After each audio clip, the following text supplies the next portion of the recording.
ఓం శ్రీ సాయినాథాయ నమ. ఐరోపా దేశస్థుని ఉద్యాంతము.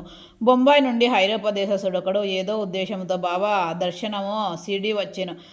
తనతో నానాసాహెబ్ చందోద్కర్ వద్ద నుంచి తనను గుర్చి యొక్క పరిచయ పత్రము కూడా తెచ్చాను. అతని కొరకు ఒక ప్రత్యేక గుడారము వేసి అందులో సౌకర్యముగా బాస చేసి ఏర్పాట్లు చేసిరి. బాబా ముందు మ్రోకల్లి వారి చేతిని ముద్దాడవలెనని కోరికతో అతడు 3 సార్లు మసీదులో ప్రవేశింప యత్నించాను. కానీ బాబా అతనిని మసీదులో ప్రవేశించుటకు నిషేధించాను. క్రింద మసీదు ముందు గల బహిరంగ వర్ణంలో కూర్చొని ఉండి తమను దర్శించుకోవచ్చునని అతడు తనకు జరిగిన మర్యాదకు సంతృష్టి పడి వెంటనే షిడి విడువ వలినని నిశ్చయించుకునేను. బాబా సెలవు పొందుటకు వచ్చాను. తొందర పడక మరుసటి దినము పొమ్మని బాబా చెప్పిన. తక్కిన వారు కూడా బాబా ఆదేశము పాటించమని సలహా ఇచ్చిరి.